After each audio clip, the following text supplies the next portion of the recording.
ونعوذ بالله من شرور أنفسنا وسيئات أعمالنا من يهد الله فلا مضل له ومن يضلله فلا هادي له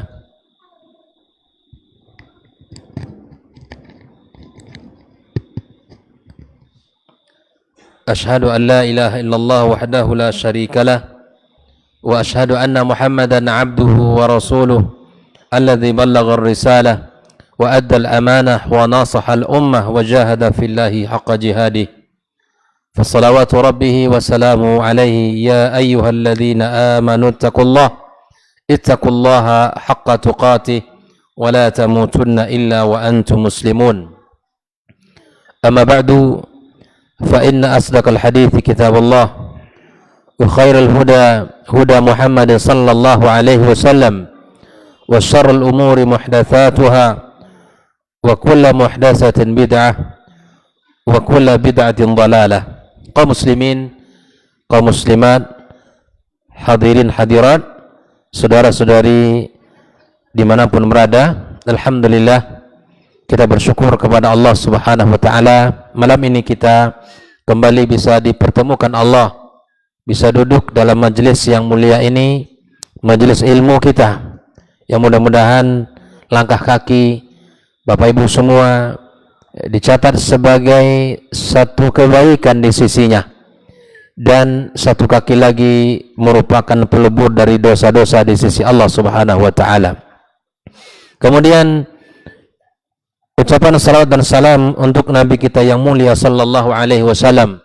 Allahumma salli wa sallim wa barik ala Muhammad.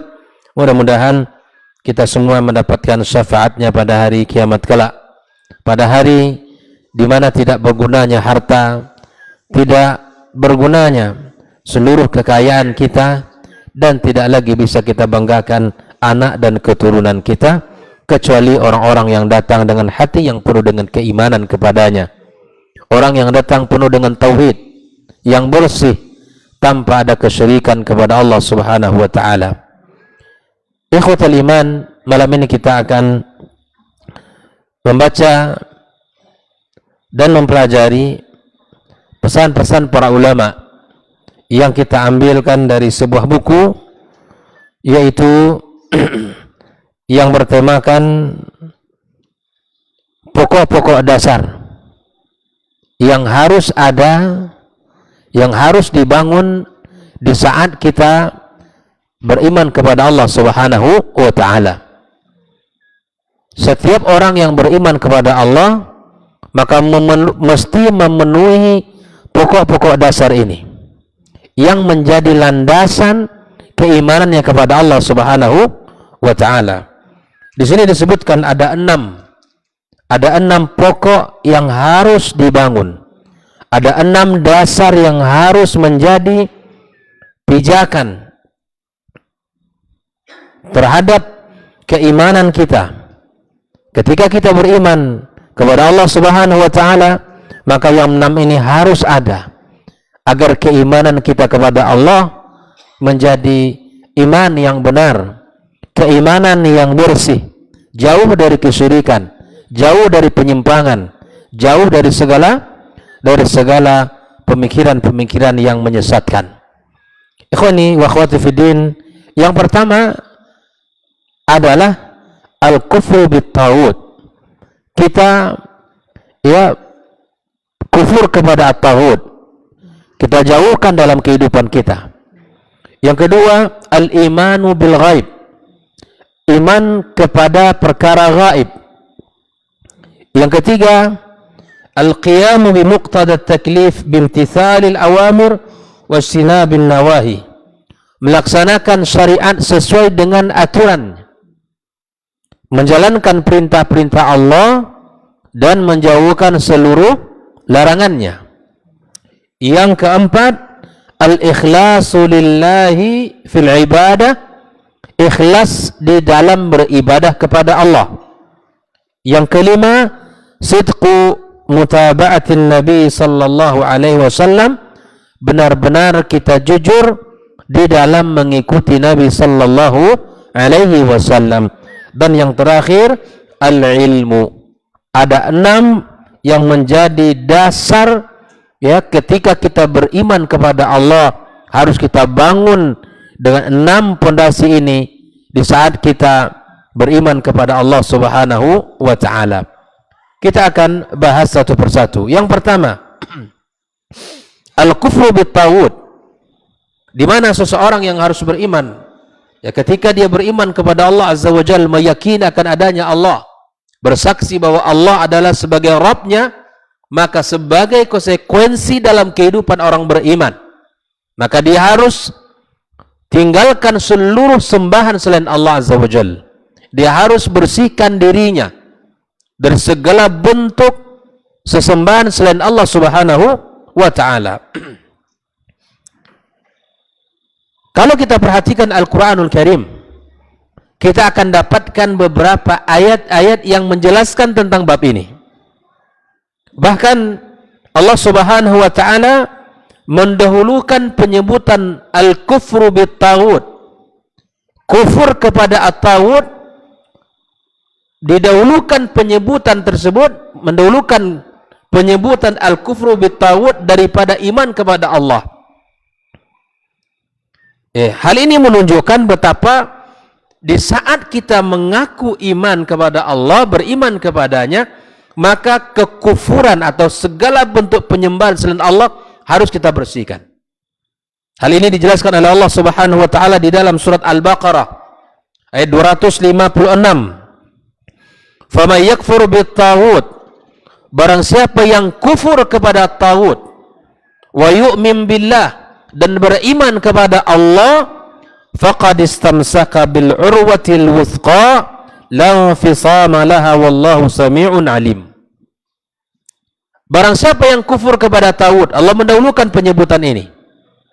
Wa yu'min billah, kemudian dia beriman kepada Allah. Apa kata Allah?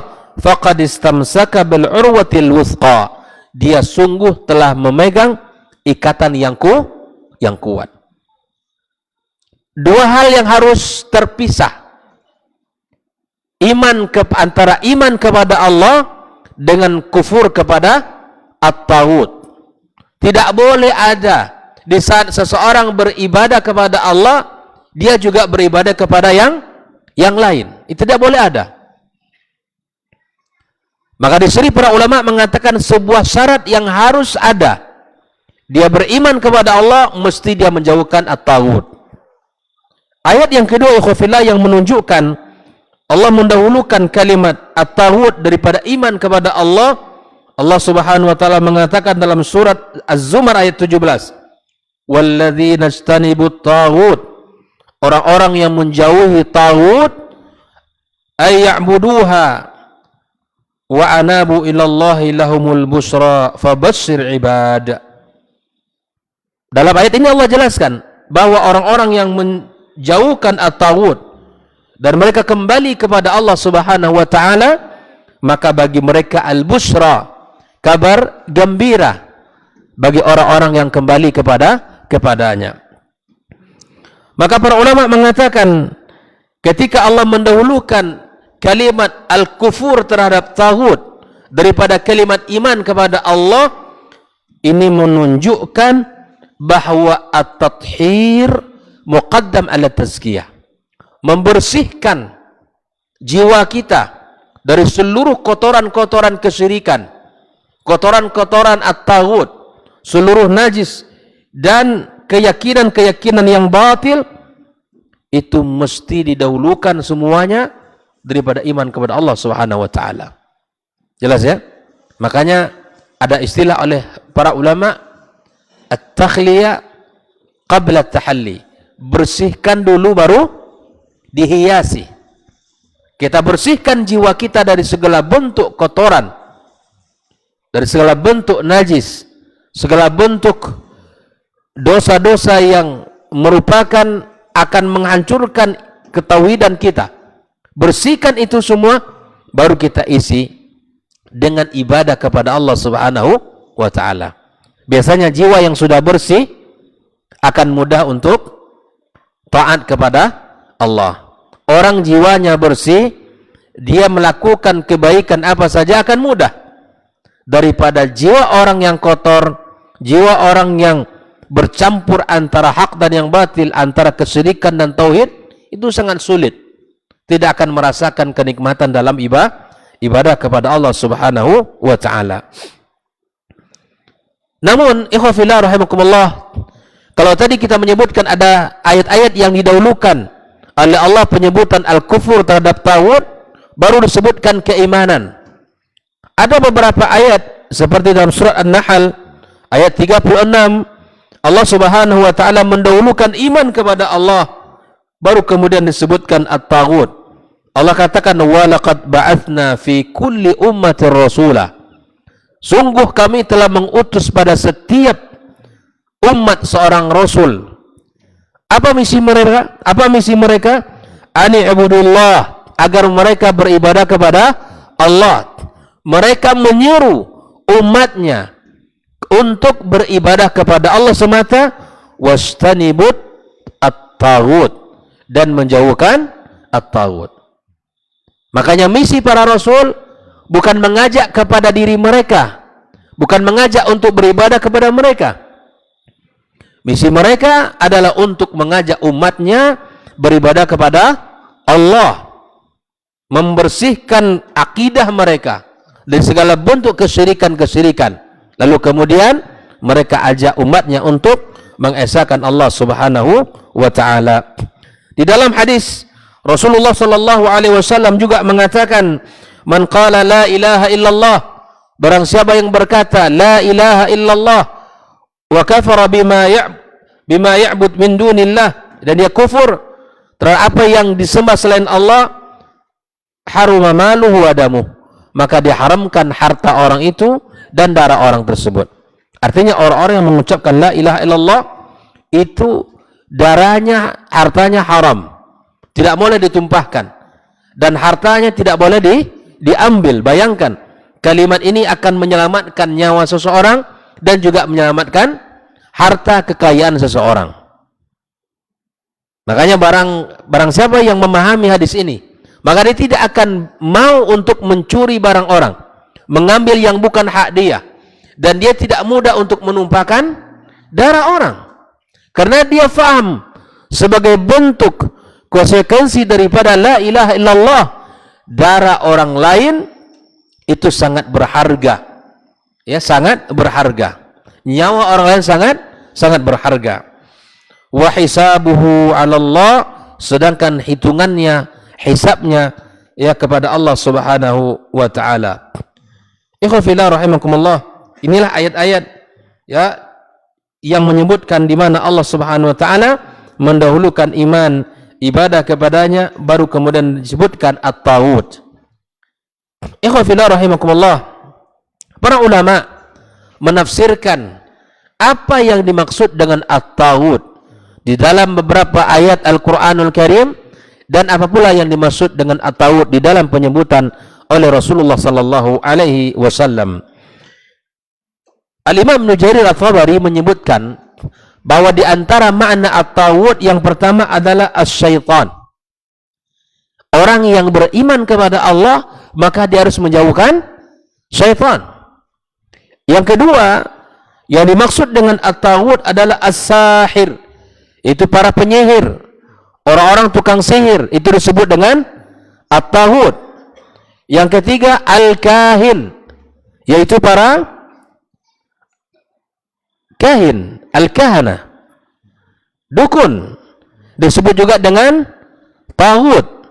Dan al-asnam maka juga disebut dengan at-taghut. Inilah makna at-taghut yang disebutkan oleh Imam Ibnu Jarir At-Tabari di dalam kitab tafsirnya. Ada 4. Yang pertama apa tadi? Syaitan. Yang kedua, tukang sihir. Yang ketiga, para dukun. Yang keempat, seluruh berhala-berhala itu adalah taghut. Jadi taghut itu mencakup mana 4 ini, kata Imam Ibnu Jarir ya di dalam kitab tafsirnya. Namun beliau juga menyebutkan warrajih wassawab, kata beliau yang paling pas untuk menyebutkan taghut adalah kullu dzi tughyan 'ala Allahi fa'ubida min dunih.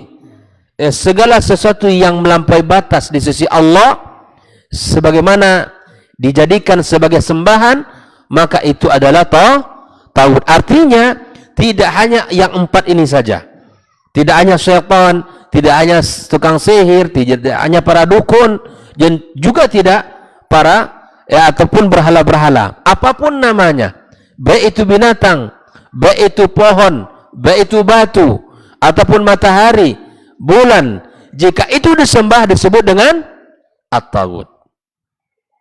Jelas ya? Maka kata Imam Ibnu Jarir At-Tabari, yang rajih wallahu taala alam, bahwa setiap yang melampaui batas di sisi Allah dan dia disembah selain Allah, maka disebut dengan at-taghut. Jelas ya? Kalau kita sebutkan taghut, taghut berarti ya seluruh sembahan selain Allah, apapun namanya dan bentuknya, maka tanpa terkecuali itu disebut dengan at-taghut.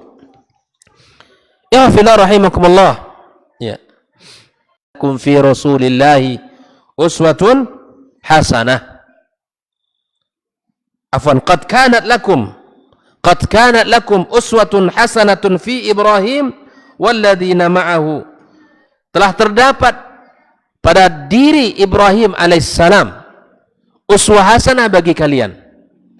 Ya. Ini adalah kata para ulama sebagai dalil yang menguatkan bahwa pada diri Ibrahim alaihissalam ada dasar-dasar ittiba, ada dasar-dasar qudwah hasanah, ada dasar-dasar suri tauladan yang harus kita contoh dari Nabi Ibrahim alaihissalam, di mana ya beliau adalah Khalilur Rahman, sebagai sebutan kekasih Allah, dan digelar juga dengan Abul Anbiya, ya bapaknya para nabi, Imamul Muwahhidin, imamnya para orang-orang yang mentauhidkan Allah Subhanahu wa taala.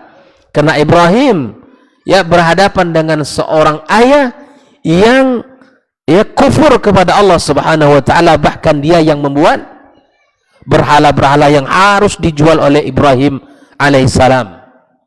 Nah, ikhwah fillah rahimakumullah, Ibrahim alaihissalam adalah qudwah kita, uswah bagi kita di dalam mentauhidkan Allah Subhanahu wa taala. Nah, dasar yang pertama ini bahwa kita harus kufur kepada at-taghut, kita bersihkan keyakinan kita dari seluruh bentuk sesembahan yang selain kepada Allah Subhanahu wa taala. Bersihkan diri kita, keluarga kita, anak-anak kita. Jadi jangan kita saja yang selamat. Dakwah itu harus sampai tersambung kepada siapa? Keluarga kita, istri kita. Dakwah ini juga harus sampai tersambung kepada anak-anak kita, baik laki-laki maupun perempuan, dan kepada karib kerabat kita. Ingatkan bab tauhid ini. Ingatkan bahayanya kesyirikan dalam agama. Ingatkan tentang pentingnya orang berada di atas Islam ya dengan dasar tauhid yang benar. Jangan dicampur aduk antara tauhid dengan kesyirikan. Itu sangat tidak bisa di dalam agama kita. Tidak mungkin, Pak. Tidak mungkin bercampur dia. Tak mungkin. Karena apapun yang kita lakukan, ibadah, ketaatan namanya, selama kesyirikan itu ada, maka akan masuk kepada ancaman Allah, la in asyrakta la yahbatanna amaluk. Kalau engkau syirik kepada Allah, maka akan bergugurlah amal. Tidak mau kita ya, kita tidak mau amal kita gugur gara-gara kesyirikan itu sendiri. Ikhwafillah. Dasar yang kedua yang harus kita bangun di atas iman kepada Allah, di atas keimanan kita kepada Allah, al-imanu bil ghaib. Iman kepada perkara ghaib. Wa huwa haqiqatul imanu billahi wa tasdiqul mursalin.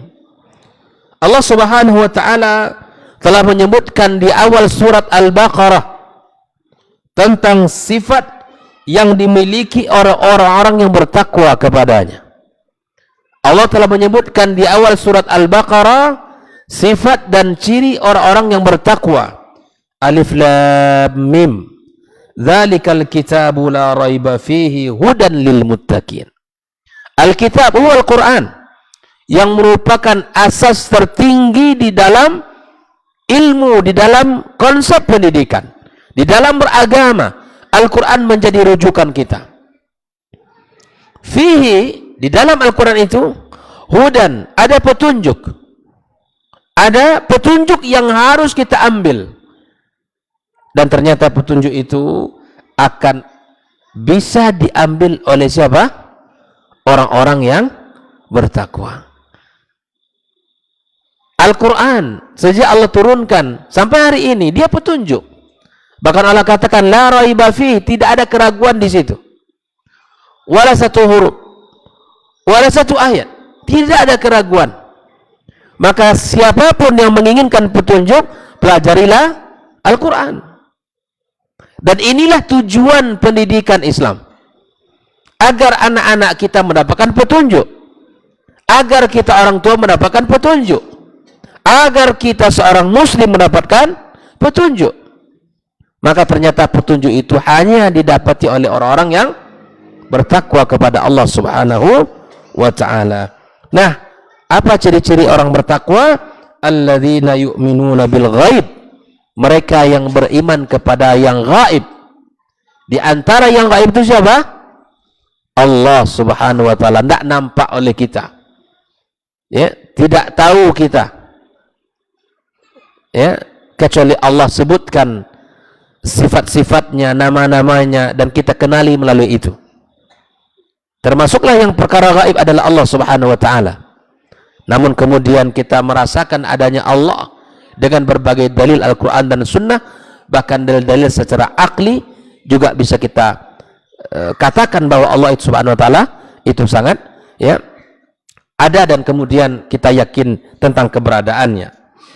Ikhwafillah rahimakumullah, Al-Imam Ibnu Jarir menyebutkan di dalam menjelaskan makna al-imanu bil ghaib, huwal imanu, ya, kalimah jami'ah il-iqrari billahi wa kutubi wa rusulih wa tasdiqul iqrari bil fi'il. Al-iman, ikhwafillah, al-imanu bil ghaib itu adalah sebuah kalimat yang sempurna, yang bersifat umum di dalam menetapkan Allah, di dalam menetapkan, mempercayai kitab-kitabnya, mempercayai para rasul yang diutus, dan membenarkan semua itu dengan amal perbuatan kita. Itulah yang dikatakan iman. Makanya iman tidak hanya di lisan, tetapi iman itu harus dibuktikan dengan amal perbuatan kita, ikhwafillah. Kaum muslimin dan muslimat rahimakumullah. Wa qala Rabi' bin Anas, ma'na alladzina yu'minuna bil ghaib ay amanu billahi. Ya, mereka beriman kepada Allah, wa malaikatih, dan beriman kepada malaikat-malaikatnya, wa rusulih, dan kepada para rasul, wal yaumil akhir, dan kepada hari akhir, wa jannatihi wa narihi, dan beriman kepada surganya, beriman kepada nerakanya, wa liqa'i, dan beriman hari berjumpa dengan Allah, wa amanu bil hayati ba'dal maut, termasuk iman kepada yang gaib itu apa? Beriman akan ada kehidupan setelah kematian.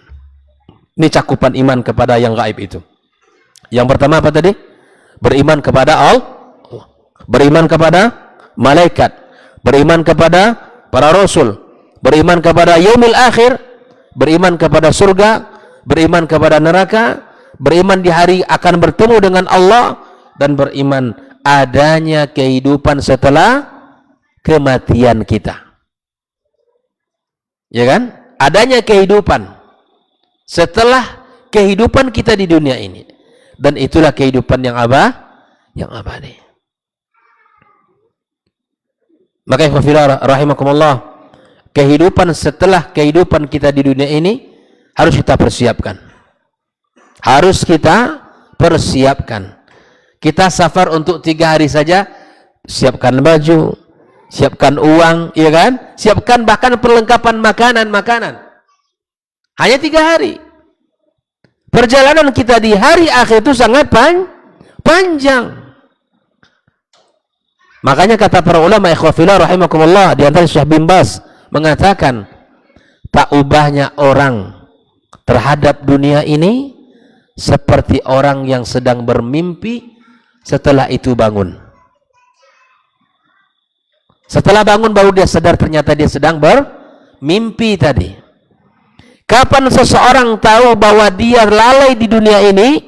Di saat nanti berhadapan dengan Allah, di saat nanti setelah dihitung oleh Allah seluruh kebaikan, baru dia sadar ternyata dulu lalai kepada Allah Subhanahu wa taala. Untuk hari yang panjang, untuk hari yang sangat berat, maka kita butuh amal-amal yang mesti kita persiapkan. Allah Subhanahu wa taala telah mengatakan, ya ayyuhalladzina amanu taqullah wal tanzur ma qaddamat lighadin wattaqullah. Wahai orang-orang beriman, kata Allah, bertakwalah kalian kepada Allah, wal tanzur nafsun, hendaklah setiap jiwa, setiap orang melihat apa yang harus dia lihat, ma qaddamat lighadin, apa yang harus ia persembahkan untuk hari esok. Para ulama tafsir mengatakan yauma ghadin itu artinya yaumul qiyamah.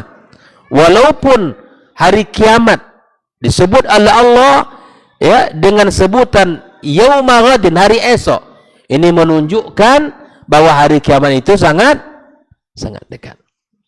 Padahal hari kiamat Allah sebutkan dengan sebutan yauma ghadin. Ma qaddamat lighadin, apa yang engkau persembahkan untuk hari esok. Para jumhur mufassirin mengatakan hari esok itulah hari kiamat. Ini menunjukkan kiamat itu sudah dekat dan sangat dekat. Bahkan Nabi sallallahu alaihi wasallam di saat dia masih hidup, dia mengatakan antara aku diutus dengan hari kiamat kahataini, ya, seperti dua jari tengah dan jari telunjuk. Sangat dekat ya bang, sangat dekat. Antara diutusnya dia sebagai seorang rasul dengan hari kiamat, kata Nabi, kahataini, seperti jari tengah dan jari telunjuk. Apalagi kita yang hidup di akhir zaman, tentu sangat dekat dengan hari kiamat itu sendiri.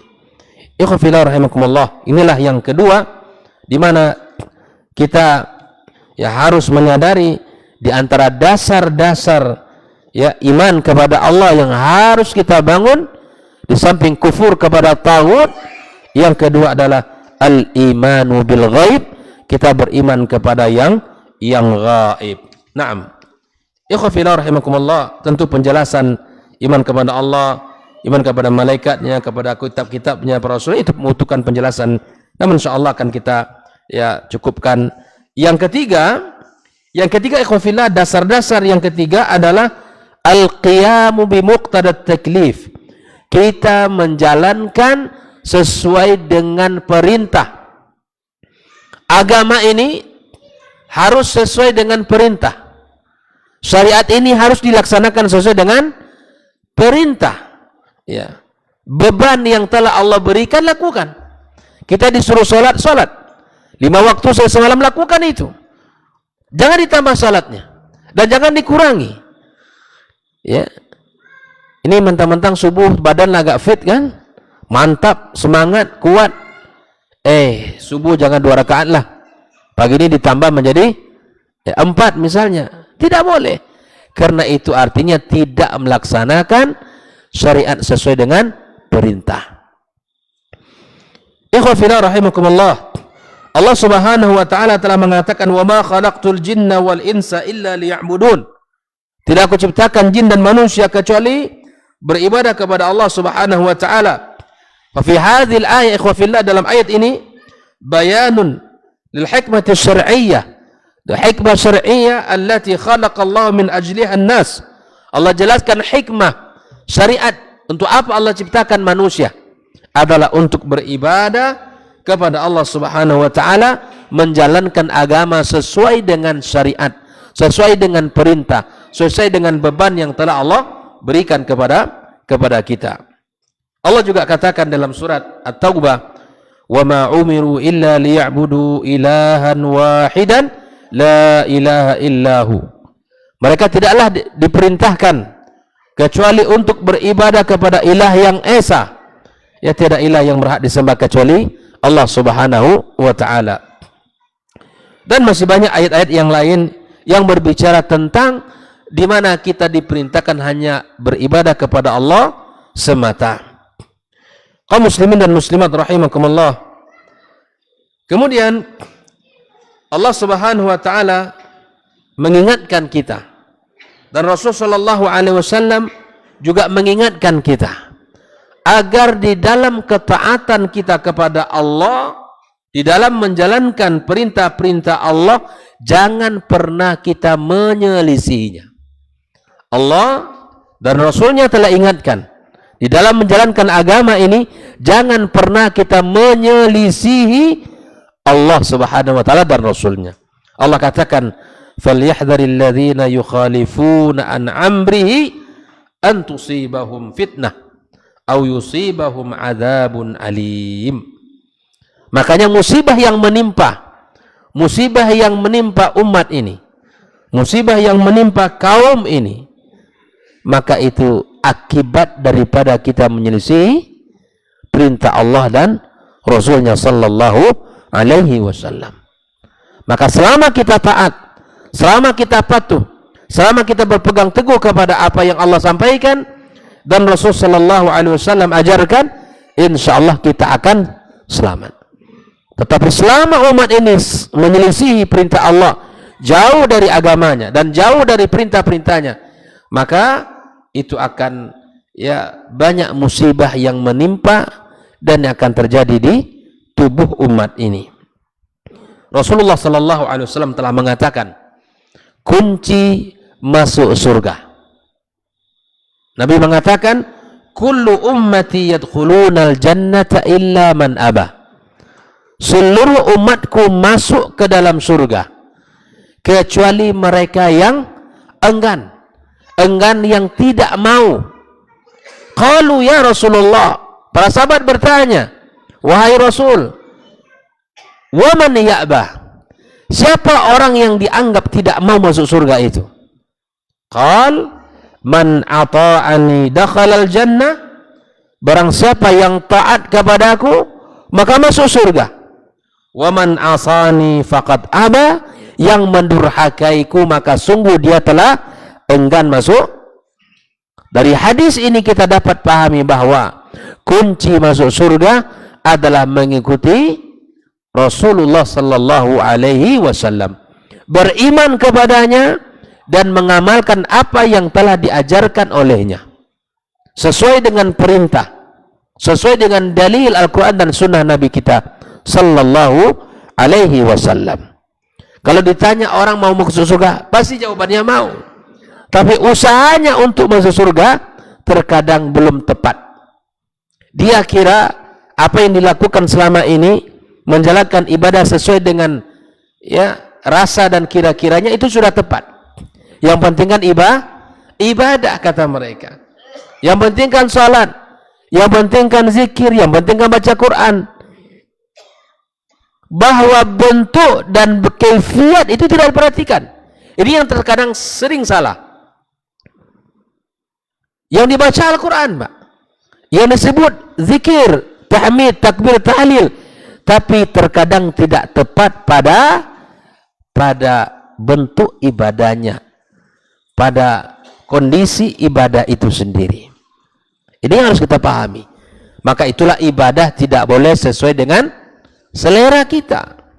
Harus sesuai dengan perintah dan tuntunan Rasulullah sallallahu alaihi wasallam. Ikhwafillah rahimakumullah. Maka ini asas yang ketiga. Apa yang ketiga? Menjalankan perintah sesuai dengan syariat, dengan menjalankan kewajiban kita dan meninggalkan seluruh larangan kita. Adapun yang dasar yang keempat, ikhwafillah rahimakumullah, huwa al-ikhlasu lillahi fil ibadah, yaitu ikhlas kepada Allah dalam ibadah kepadanya. Di mana di sini dijelaskan maksudnya apa? Istabra'a minasyirki wa ahli. Dia betul-betul lepaskan dari dirinya segala bentuk kesyirikan. Betul-betul dia bebaskan dirinya dari belenggu kesyirikan itu. Ini harus ada dalam setiap diri seorang yang beriman. Wa amana billahi, dan beriman sepenuhnya kepada Allah. Wa ma akhbara bihi minal umur al-ghaibiyah, dan beriman kepada Allah Subhanahu wa taala dengan apa yang telah Allah beritakan dari perkara-perkara gaib. Wattiba wanqada limujibil amr, dan kita tunduk dan patuh kepada perintah yang telah disampaikan. Ikhwafillah rahimakumullah, ini adalah yang harus kita luruskan dalam setiap ketaatan kita, dalam setiap ibadah kita. Mesti dibangun di atas ikhlas kepada Allah Subhanahu wa taala. Maka ikhwafillah, Al-Imam Ahmad Ibn Hanbal memberikan nasihat kepada anaknya. Dia mengatakan, anwil khairah, hendaklah engkau selalu niat baik dalam dirimu, niatkan niat baik dalam kehidupanmu. Fa innaka la tazalu bi khairin ma nawaital khaira, engkau akan selalu berada dalam kebaikan selama engkau meniatkan dalam dirimu niat baik. Niat baik ini ikhwafillah, bahwa apapun yang kita lakukan kaitkan untuk Allah Subhanahu wa taala. Senyum kita lillah, kemudian belajar kita lillah, berkunjung kita lillah, kemudian kita amar ma'ruf nahi munkar lillah, dan kita sambut orang karena Allah, berteman dengan orang karena Allah, seterusnya. Itu bangun. Hal itu semua karena Allah, karena apapun yang didasarkan karena Allah tidak akan pernah sia-sia. Kalau kita bicara tentang contoh keikhlasan, di mana keikhlasan itu akan melahirkan keberkahan, sudah sangat banyak dalam kehidupan generasi as-salafus saleh. Salah satu contoh yang sering kita ingatkan dalam setiap majelis kita adalah keikhlasan Imam Malik rahimahullah ta'ala di dalam menulis kitab Muwatta beliau. Di saat dia menulis kitab Muwatta, maka ada orang-orang yang selalu mengingatkan dari sahabat-sahabat beliau, kenapa lagi harus menulis kitab Muwatta? Sudah banyak orang sudah menulis kitab Muwatta. Tetapi kata beliau, bahwa ma kana lillahi yabqa wa ma kana li ghairihi yazul. Yang menjadi dasar dia berbuat, menulis ulang kembali, menulis kitab Muwatta adalah Allah. Karena dia yakin sebuah kaidah ini, apa yang ditulis, yang dilakukan karena Allah akan abadi. Tapi apapun yang dikerjakan selain untuk Allah pasti sirna. Maka hari ini kalau kita bicara kitab Muwatta, pastilah orang tahu kalau kitab itu milik siapa? Imam Malik. Itu pelajaran bahwa keberkahan dari niat yang tulus dan ikhlas itu melahirkan kebaikan yang sangat banyak. Betapa banyaknya pahala beliau setiap kali kita membaca kitab Muwatta, setiap orang membacanya dan setiap orang menggali ilmu darinya, maka dia mendapatkan pahala yang tidak akan pernah putus di sisi Allah Subhanahu wa taala. Ditambah lagi seperti misalnya Imam Nawawi rahimahullah ta'ala, beliau hadir sebagai pemimpin umat ini dalam setiap bidang ilmu. Keikhlasan beliau di dalam belajar, keikhlasan beliau di dalam menuntut ilmu, bahkan dikisahkan dalam manaqib dia bahwa ada 2 tahun dia bermujahadah belajar. Kalau dalam belajar selama 2 tahun itu tidak pernah tidur kecuali ketiduran. Dengan keikhlasan dia belajar, Allah lahirkan dia sebagai pemimpin bagi umat dalam setiap bidang ilmu. Dalam ilmu apa saja hari ini, Masya Allah, masjid mana yang tidak tahu dengan kitab Riyadhus Shalihin, baik Indonesia, baik di luar di negeri kita ini, dimanapun di belahan dunia ini, pasti orang membaca kitab Riyadhus Shalihin misalnya. Ini bukti keberkahan daripada keikhlasan niatnya. Seperti Syekhul Islam Ibnu Taimiyah misalnya, digelar dengan Syekhul Islam. Apa itu syekh? Syekhnya Syekhul Islam. Dia punya karya di dalam kitab majmu' fatawanya. Majmu' fatawanya itu subhanallah berbagai macam dan disiplin ilmu juga telah ditulis oleh beliau dan puluhan jilid. Itu menjadi salah satu bukti keberkahan daripada apa? Ya, perjuangan yang penuh dengan ya ketulusan kepada Allah Subhanahu wa taala. Ya fillah rahimakumullah. Masuk waktu? Hah? Belum? Sudah? Baik. Silakan azan. Tak ada yang ngodir dari tadi? Baik. Berpuasa. Baik. Siapa azan? Masya Allah. Masya Allah.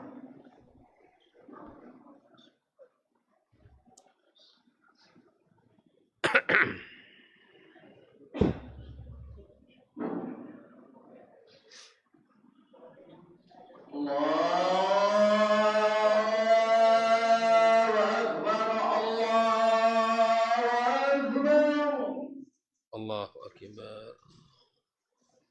Allah.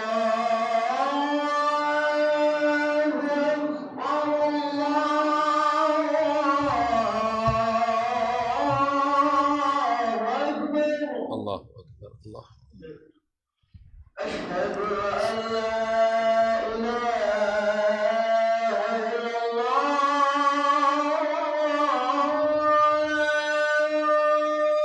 Asyhadu an la ilaha.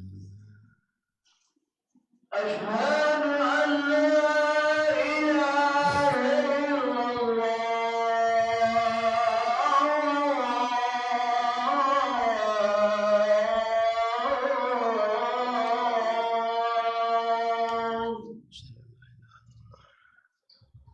Asyhadu anna Muhammadar Rasulullah.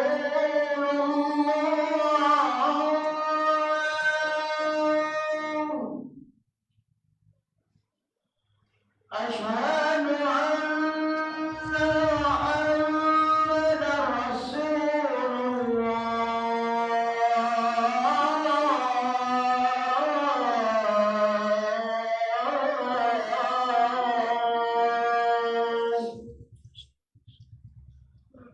Hayya 'alas salah.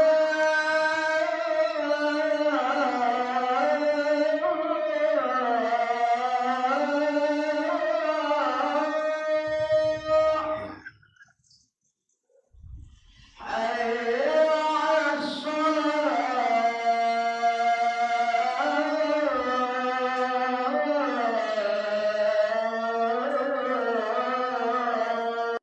Melainkan daripada ibadah yang diperintahkan oleh itu maknanya.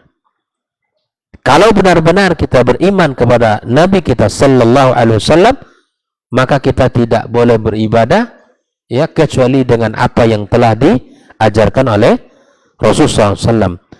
Bahkan Syekh Muhammad Ibn Abdul Wahab menjelaskan di antara makna wa asyhadu anna Muhammadar Rasulullah itu adalah 4 perkara. Makna yang terkandung pada kita bersaksi bahwa Muhammad adalah utusan Allah ada 4 makna. Yang pertama apa? Tasdiquhu fima akhbar. Kita membenarkan apa yang disampaikan oleh Nabi sallallahu alaihi wasallam. Tasdiquhu fima akhbar. Kita membenarkan ya, apa yang disampaikan oleh Rasulullah dari berita-berita masa lampau dan berita-berita yang akan datang. Kisah-kisah masa tentang umat dahulu kita yakini apa yang disampaikan oleh Rasulullah sallallahu alaihi wasallam. Ya, dan terkait juga berita-berita yang akan tiba. Baik itu di dunia ini ataupun yang akan terjadi di hari kiamat kelak. Yang kedua, ikhwan fillah, ta'atuhu fi ma amar. Makna kita beriman bahwa Muhammad utusan Allah, ta'atuhu fi ma amar. Kita mentaati Nabi terhadap apa yang telah diperintahkan olehnya. Apapun perintahnya, maka kita ikuti. Bagian dari makna kita bersaksi bahwa Muhammad adalah utusan. Yang ketiga, adalah wastinabu ma naha anhu wa zajar, kita tinggalkan, jauhkan dari seluruh apa yang dilarang dan dicegah oleh Nabi kita sallallahu alaihi wasallam. Ini yang ketiga. Adapun yang keempat adalah alla yu'badallah illa bima syara'a. Tidak beribadah kepada Allah melainkan apa yang telah disyariatkannya. Apalah?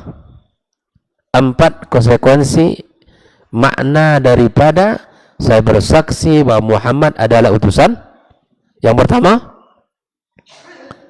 membenarkan berita yang dibawanya. Yang kedua, mentaati seluruh perintahnya. Yang ketiga, menjauhi segala apa yang dilarang olehnya. Yang keempat, tidak beribadah melainkan apa yang telah disyariatkan oleh Nabi. Kalau benar-benar dia meyakini bahwa Muhammad utusan Allah, 4 ini harus ada. Harus ada di dalam membenarkan berita, seluruh berita. Nggak ada berita yang tidak kita benarkan. Tidak ada yang berita yang kita tolak. Kalau Nabi mengatakan dan benar riwayatnya, kita terima. Apapun yang diperintahkan oleh Nabi SAW, baik itu sunnah-sunnah, maupun berupa kewajiban-kewajiban, maka kita lakukan sebagai bentuk pembuktian cinta kita kepada Nabi kita sallallahu alaihi wasallam. Nah, kalau di seluruh, kata Nabi SAW, a'ful liha, pelihara jenggot, ya pelihara jenggotnya. Jangan banyak lagi ditakwil-takwil, jangan banyak kita bicara ini dan itu. Ya kan? Pelihara jenggot, ya sudah. Ya. Masih banyak. Terkadang ya, apakah mungkin ilmunya belum sampai dan seterusnya. Ya kan? Atau mungkin belum paham dengan pemahaman itu, atau belum sampai kebenaran itu di hatinya. Ya kan? Nabi menyebutkan bahwa ma asfala minal ka'baini finnar. Ya kan? Apa yang juntai-juntai dari celana kita, gitu kan? Maka Nabi menyebutkan, walaupun di situ banyak, di situ dikaitkan dengan hadis yang lain, kita orang beriman sudah yakini itu, amalkan. Yakini apa yang disampaikan oleh Nabi SAW, bahwa di atas mata kaki kita lakukan itu.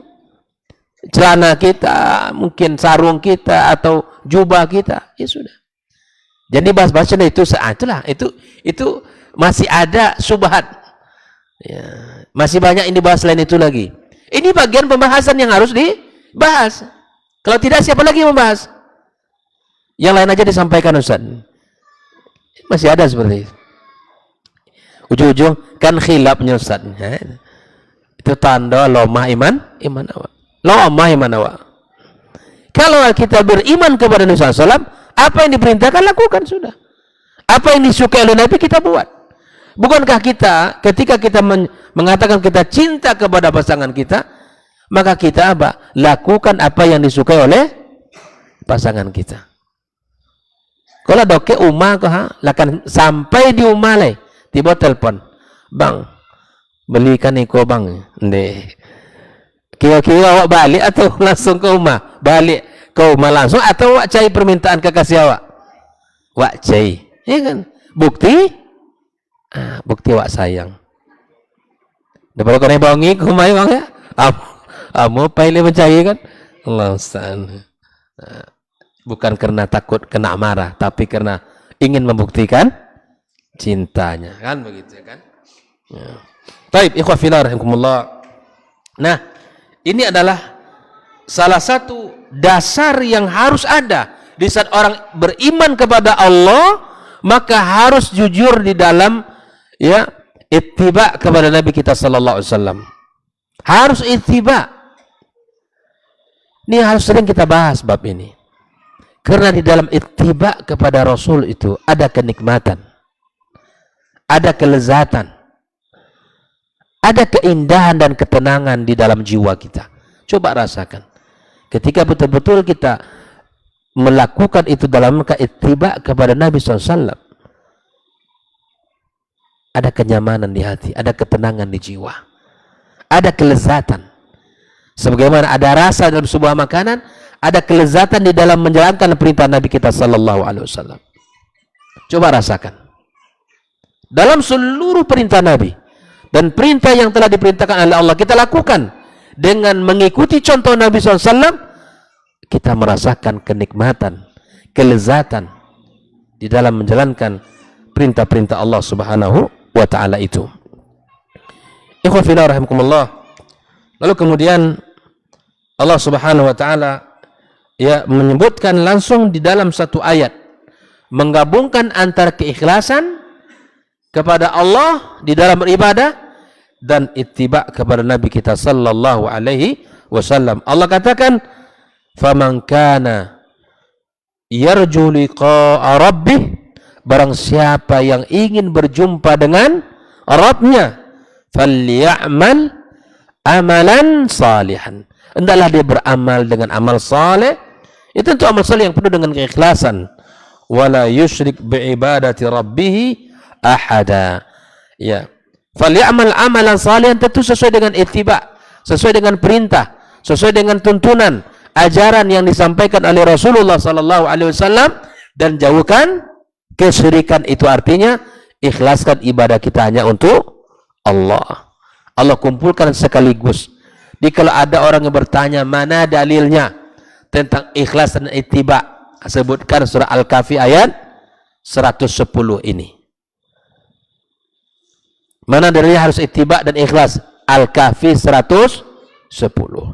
Faman kana yarju liqa'a rabbih falyamal amalan salihan.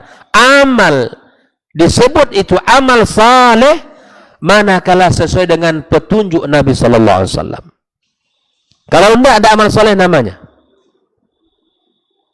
Ya, makanya ketika Fudail bin Iyad menjelaskan ayat alladzi khalaqal mauta wal hayata liyabluwakum ayyukum ahsanu amal. Amal itu berkualitas ini sisi Allah ini. Kapan? Melalui dua syarat ini. Kata beliau, ikhlasan lillah wa ittiba'an Nabi sallallahu alaihi wasallam. Sampai beliau mengatakan, apabila amal itu ikhlas tapi tidak benar mengikuti contoh, tidak diterima. Sebaliknya, amalan itu sesuai dengan sunnah Nabi SAW, tetapi tidak ikhlas pun tidak diterima Allah Subhanahu wa Ta'ala. Jelas ya? Maka dalil ittiba dan ikhlas itu ada pada surat Al-Kahfi ayat 110. Wahadani ruknal amal, dan inilah dua rukun amal. La budda ayyakuna sawaban khalisan, maka amal itu harus benar dan harus ikhlas. Fas-sawab ayyakuna ala sunnah, yang benar itu ukurannya yang dikerjakan sesuai dengan sunnah. Wa ilaihil isyaratu biqauli falyamal amalan salihah, diambil dari ayat Allah falyamal amalan salihan. Wal khalis ayukhlisa minasyirkil al-jali wal khafi, dia harus bersihkan dari kesyirikan yang jelas maupun yang tidak, yang nampak maupun yang tidak. Dan itulah yang kita dapatkan, kita fahami dari firman Allah, wala yusyriku bi ibadati rabbih ahada. Ikhwa fillah rahimakumullah. Makanya di dalam beramal kepada Allah Azza wa Jalla, maka lakukan sesuai dengan perintah, karena kalau tidak amal kita akan tertolak. Yang keenam dan terakhir, dasar yang harus ada di dalam membangun keimanan kepada Allah, yang terakhir adalah al-ilmu, yaitu harus dibangun di atas ilmu yang sahih, yang rasikh, yang kuat, yang berdasarkan Al-Quran dan sunnah Rasulullah sallallahu alaihi wasallam. Maka apapun yang harus kita kerjakan harus didasari dengan ilmu. Ketaatan yang kita kerjakan, ibadah yang kita lakukan harus dilakukan berdasarkan ilmu. Makanya belajar itu wajib. Apalagi yang berkaitan dengan apa? Hubungan kita dengan Allah Azza wa Jalla dan hubungan kita sesama manusia. Ya, hubungan kita dengan Allah tidaklah bisa kita tunaikan dengan baik manakala kita tidak punya ilmu. Bagaimana kita salat dengan benar kalau ilmu tidak ada? Bagaimana kita puasa dengan baik kalau ilmunya tidak ada? Dan seterusnya. Maka ikhwafillah, Allah menyuruh kita untuk selalu belajar. Allah menyuruh kita untuk selalu menjadi orang-orang yang bersemangat, sebagaimana Allah katakan bahwa Allah akan mengangkat derajat orang-orang yang beriman dan berilmu beberapa derajat. Dan itulah keutamaan yang harus kita cari. Kalau ingin kita mulia di sisi Allah, kuatkan keimanan kita, semangat dalam belajar. Ya, jangan kendor semangat belajarnya. Walaupun lelah jauh, tapi kita tetap semangat. Ya, walaupun hujan-hujan ataupun mungkin angin kencang, tapi kalau ada peluang untuk belajar, maka mari sama-sama kita duduk dalam majlis yang insyaallah tidak akan pernah merugi di dalam majlis tersebut. Kaum muslimin dan muslimat rahimakumullah, maka Allah Subhanahu wa taala menjadikan ilmu sebagai dasar yang kuat di dalam beragama ini. Makanya ayat yang pertama yang Allah turunkan kepada Rasulullah ayat tentang membaca. Membaca itu adalah sumber daripada ilmu. Ya. Orang kalau membaca, insyaallah banyak akan dia dapat. Dan dia adalah kunci daripada ilmu itu. Ya. Maka itu ikhwafillah, kalau kita hari ini tidak rajin membaca, paling tidak kita rajin duduk dalam majlis ilmu, kita dengarkan kajian, insyaallah bertambah pemahaman kita, bertambah semangat kita, dan bertambah pula ibadah kita.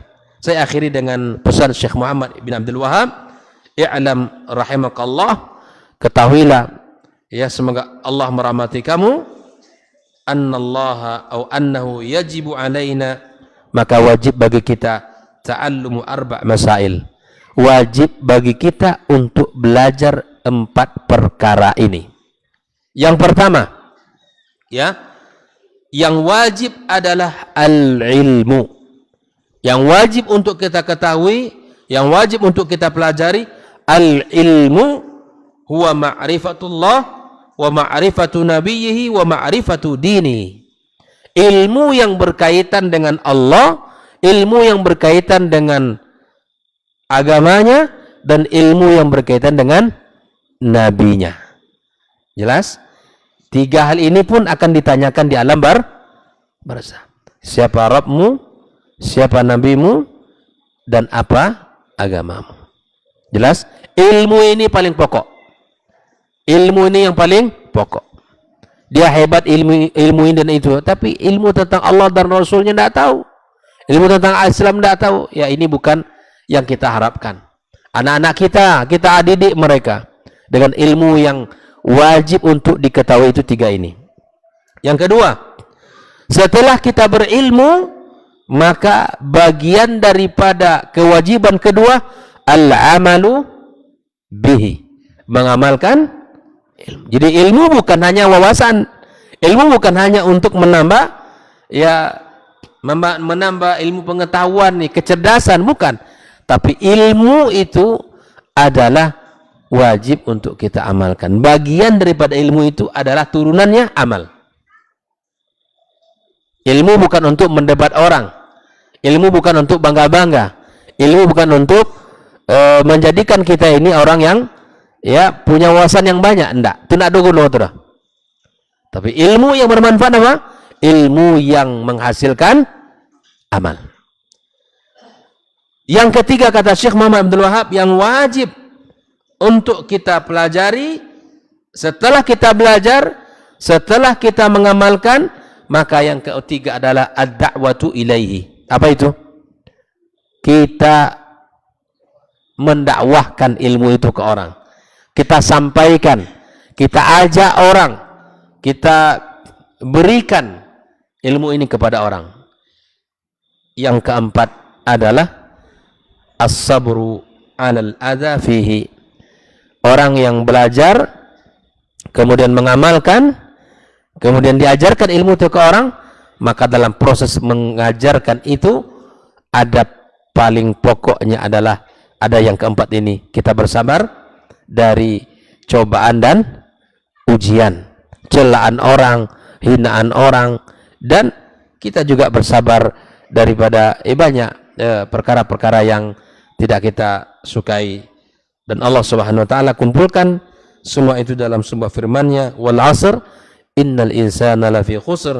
Sesungguhnya manusia itu berada dalam kerugian, ya, demi masa, kata Allah, kecuali illal ladzina amanu wa 'amilus shalihat, orang-orang yang beriman dan beramal saleh, wa tawassaw bil haqqi wa tawassaw bis sabr, dan saling memberikan ya wasiat di dalam kebenaran dan wasiat di dalam kesabaran.